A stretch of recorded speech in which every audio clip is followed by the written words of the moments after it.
Boa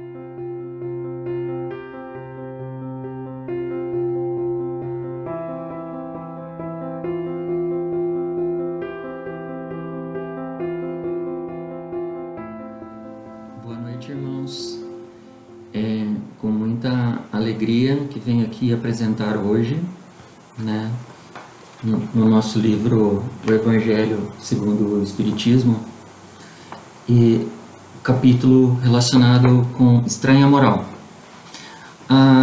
Esse capítulo é um dos capítulos que eu, pelo menos do meu ponto de vista, eu acho um dos mais polêmicos, tendo em vista que ele leva a interpretações diversas que às vezes parece que é antagônico com o que Cristo tinha dito e que todos os profetas tinham dito anteriormente. Então, como se diz, eu estou aqui tentando passar um pouquinho do conhecimento que eu tive através da minha interpretação. Com muita humildade, vamos apresentar então o nosso capítulo relacionado com estranha moral. Só para ter uma ideia do que iremos lidar ao longo desse capítulo, ele começa com odiar os pais. Cristo falando para odiar os pais. É meio estranho, né? Não é à toa, estranha moral. Abandonar pai, mãe e filhos. Nossa. Deixar aos mortos o cuidado de enterrar seus mortos. Não vim trazer a paz, mas a divisão. Imagina Cristo falando que não veio trazer a paz, mas a divisão. Realmente esse capítulo promete. Vamos começar então com a parte relacionada com odiar os pais.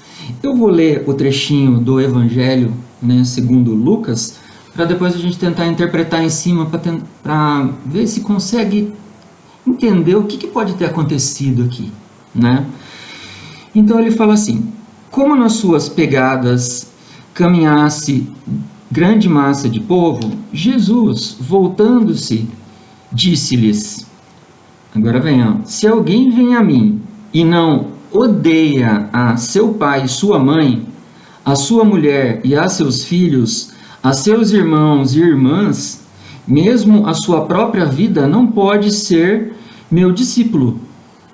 Olha isso, se ele não odiar a família toda, ele não pode ser discípulo. Assim, e quem quer que não carregue a sua cruz e me siga, não pode ser meu discípulo. Assim, aquele dentre vós que não renunciar a tudo o que tem, não pode ser meu discípulo. Olha só. E é Lucas, 14, 25 a 27 e 33. E depois tem uma complementação, aquele que ama seu pai ou a sua mãe mais do que a mim, de mim não é digno. Isso aqui depois eu volto. Então vamos entender. Como assim o Cristo vem e fala assim, quem não odiar seu pai e sua mãe? É estranho, porque ele vem dizendo, ame o próximo como a si mesmo, a Deus acima de todas as coisas. Parece ser uma frase de Cristo. Não parece ser uma frase de Cristo. Deve ter acontecido alguma coisa ao longo desse caminho.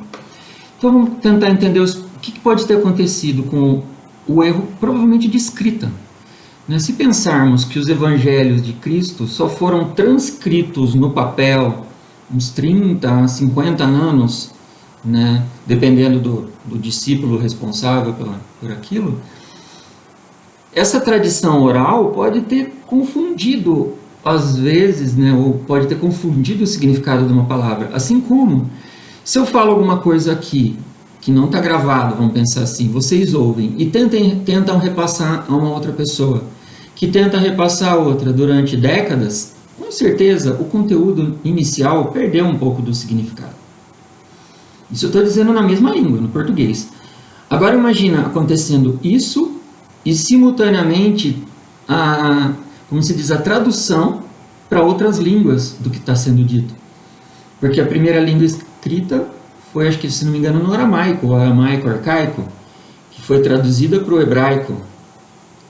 Depois foi para o grego, para o latim. Então, cada hora que você traduzia, confundia. E esse termo odiar, será que nessa hora, nessa passagem de tempo e de línguas, Não pode ter acontecido um erro de tradução ou uma interpretação errada da palavra? Vamos entender se o contexto cultural de época, onde o tempo e espaço que Cristo encarnou na Terra. E para que povo Cristo reencarnou? Cristo encarnou, desculpe. Ele encarnou, né? Ou reencarnou, deixa aberto aí. Para que povo? Um povo que era, ao mesmo tempo, cultivava e ao mesmo tempo criava ovelhas.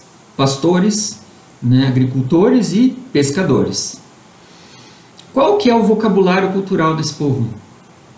Né? Tem uma quantidade grande de palavras e seus significados? Não. Era uma língua pobre, né? Uma língua primitiva, de povos primitivos. Mas foi ali que deu origem de tudo. Né? Se você tomar como base, né, denotativa, aquela que é do dicionário mesmo, a própria Gênese tem problemas. Né? Porque no Gênesis, ó, o mundo foi feito 6 dias, mas a palavra que indica fases da criação pode ter, para qualquer período ela serve, não só para dia. Né? Em 7 dias, pode ser 7 séculos, 7 milênios, percebe? Denotativamente esse tem um problema. Outra coisa, odiar, ele não quis dizer odiar de ódio ao pai, ódio à mãe. É non odit, ou amar menos. O que significa? Não sei se eu falei na pronúncia correta, mas esse termo significa amar menos, ao pé da letra da tradução moderna. Né? Devido a costumes de época, então, e traduções, entre outras, amar menos. Ainda não estou falando nem do termo de como que propagou o evangelho ao longo dos séculos, né? Porque como que já existia a prensa de Gutenberg naquela época? Computadores? Internet? Não. Como era feito? Eram pelos copistas. O que é um copista? Eu dou meu livro, ele pega o meu livro e copia. Ou ele pega o livro e traduz, ou ele pega, tinha antigamente na Igreja Católica, né, tem aquele filme famoso, O Nome da Rosa, que é baseado no quê? Nos monges copistas. Eles copiavam e transcreviam os textos sagrados, os livros sagrados, e assim por diante. Então, quer dizer, no Novo Testamento é possível entender que Jesus não falou que você tem que odiar o seu pai e sua mãe. Você tem que fazer o quê? Amar menos. Tá? Por que amar menos? O que ele quis dizer com amar menos? Ele quis dizer no sentido que se você conseguir amar menos, né, você vai conseguir amar mais a Deus, se aproximar mais, né, das coisas transcendentais, espirituais. Ou seja, ele está abrindo um espaço ali para você também começar a pensar em outros povos. A própria, né, natureza de um povo, ele só consegue permanecer como povo se depois de um certo tempo ele se miscigena. Se ele não se miscigenar, não trocar genes que permitem a continuidade das espécies, da vida humana, é a mesma coisa que acontece com os sangues reais lá dos tronos da Europa dos séculos anteriores, onde devido a tanta consanguinidade o sangue nem vermelho mais era, né? Era quase azul, falava que era sangue azul, tá? O que mais que ele falou, né? Então ele disse que os laços de família, eles eram fracos em relação, né, às civilizações modernas, os laços eram mais fracos, e ele queria que você tivesse assim um certo separar, né? Se ocupar mais da vida futura, desligar, né, tentar dessa forma.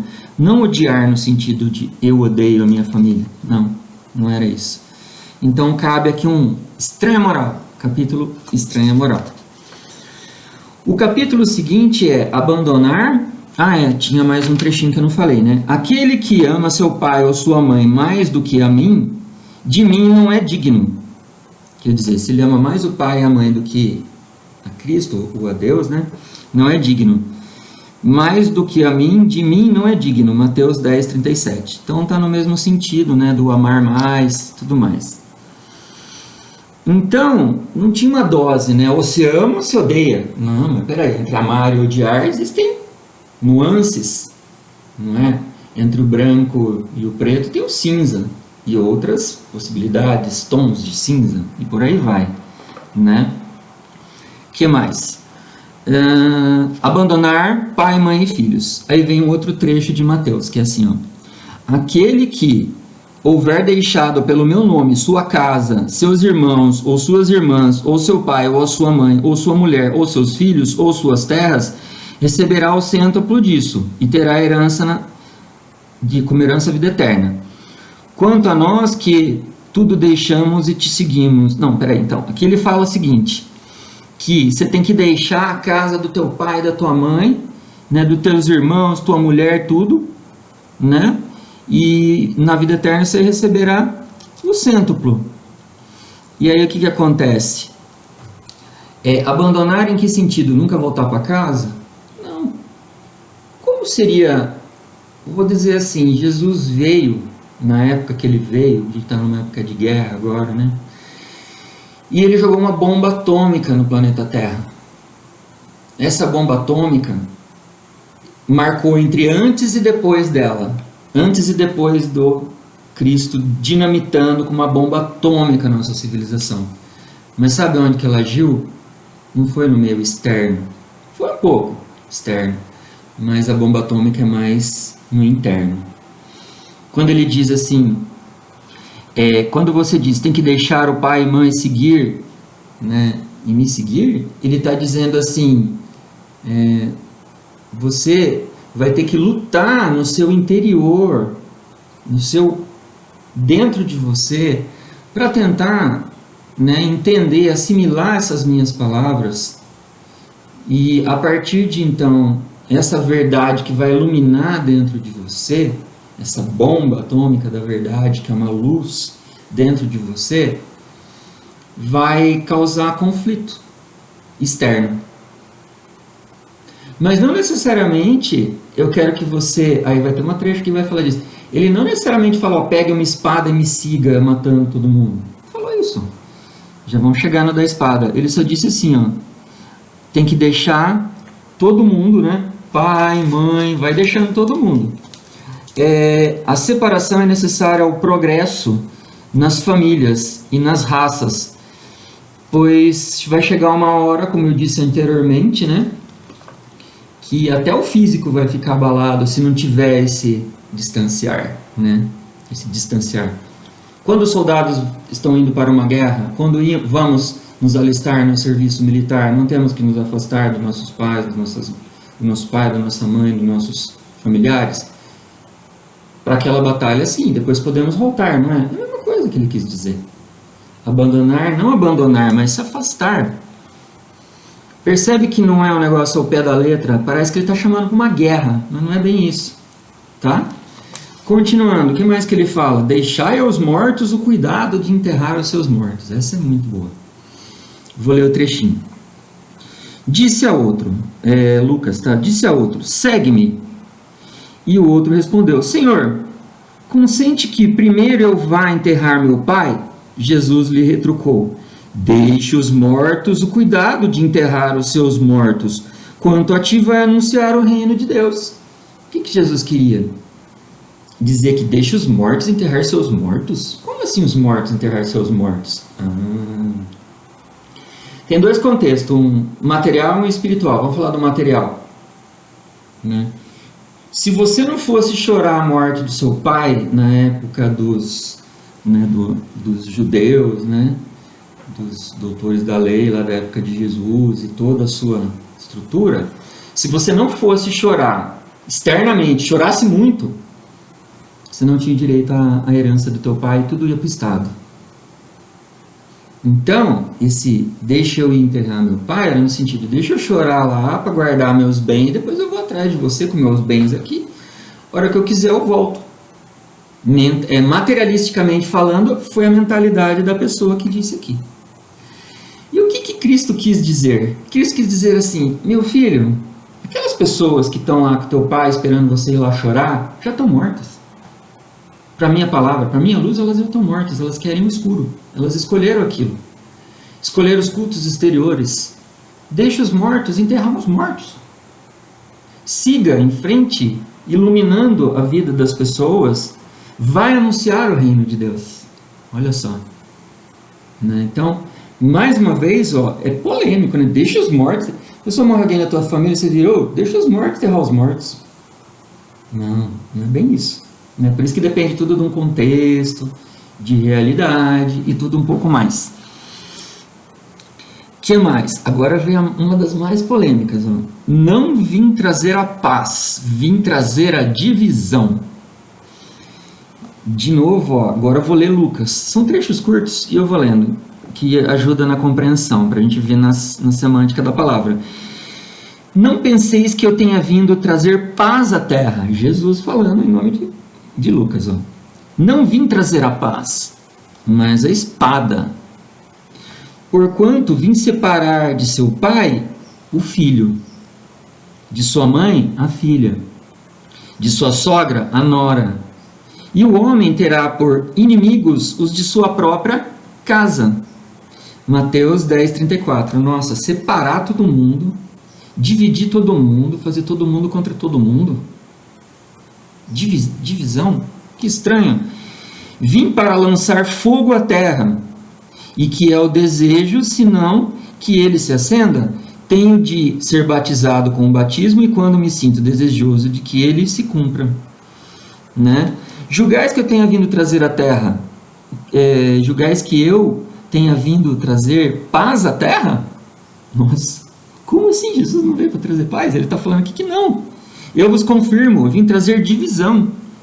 Pois doravante, se acharem numa casa 5 pessoas, estarão divididas umas contra as outras, 3 contra 2, 2 contra 3. O pai estará em divisão com o filho, com a mãe e com a filha, e aí todo mundo dividido. Eu falei, caramba, e agora? Porque até então, eu lembro até quando Judas entregou Jesus no Monte das Oliveiras, e chegou um soldado romano, né? Acho que o Simão Pedro sacou uma adaga e cortou a orelha fora do soldado romano, e Jesus veio e pôs de volta e falou, guarda essa espada, não vim por causa da espada. E agora ele vem falando que trouxe a espada? Então aí que tá, não vim trazer a paz, mas a divisão. Olha a bomba atômica que ele jogou assim, ó. Imagina se todo mundo que está assistindo aqui, o nosso centro espírita, na verdade é uma sinagoga judaica. E eu, no ano que Cristo estava lá, chego lá dizendo que a partir de agora acabou o judaísmo, vai ser o cristianismo. Ou vamos ser todos cristãos. Acabou. Olha, os judeus são casca grossa, né? Então, o que ele quis dizer aqui? Vamos pensar bem. Mas como assim ele não veio trazer a paz e a divisão? Sim, ele veio trazer a divisão. Eu chegando lá no templo, no centro espírita que virou sinagoga, eu não estou levando a divisão, não estou querendo romper com o que existe ali. Cada uma das pessoas, dos seus apóstolos, seguidores, vão trazer um rompimento. Olha só, Sócrates tentou lá com Platão, antigamente, bem antes de Cristo, implementar algo parecido com o Evangelho de Cristo, com a palavra de Cristo, a verdade de Cristo. Só que eles eram muito presos ao paganismo ainda. E só com a estagnação do paganismo com o Império Romano, que estava precisando de uma renovação espiritual, que Cristo pôde vir e semear de novo. Antes a terra não estava preparada, agora ela está preparada para receber a palavra. E através dessas pessoas propagar a palavra, né?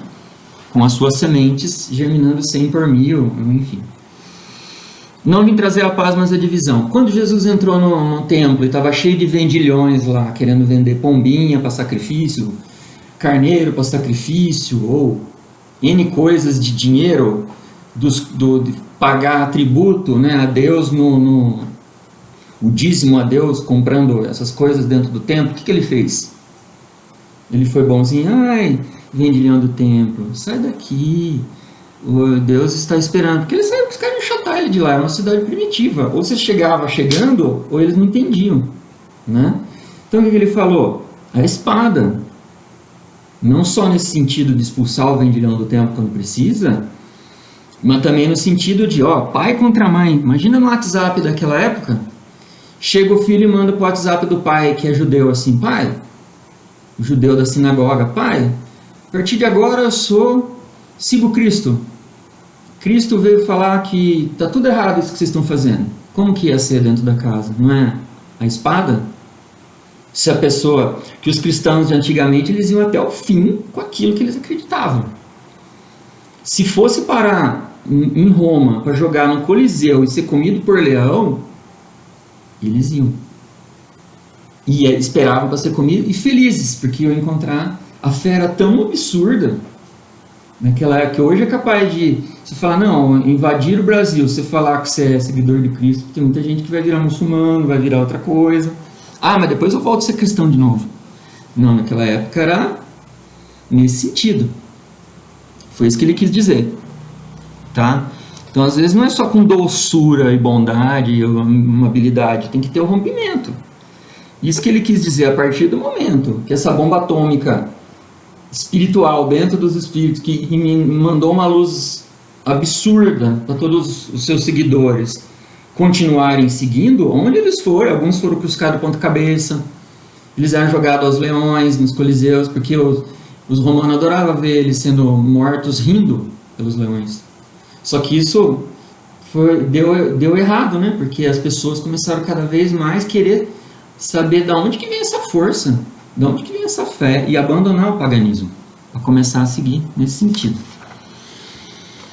O que mais? É um capítulo bem comprido, né? E tudo isso eu posso finalizar da seguinte forma. Quando Jesus chegou e jogou essa hecatombe nuclear espiritual dentro daquele plano que a gente não enxerga, mas que a gente sente a luz, né? Agora a gente é o holofote, os espíritas são holofotes para a geração que vem em seguida, a geração da regeneração. Somos holofotes. Jesus chegou sabendo que ia ter muito problema e conseguiu levar. E aí estamos nós hoje aí, né, com o Consolador aí, tentando seguir e tudo mais da forma que melhor podemos, orando, vigiando, nos instruindo, amando o próximo como nós mesmos e, em consequência, Deus acima de todas as coisas. Espero que tenha ficado claro. Agradeço muito pela oportunidade e fico à disposição quando for preciso.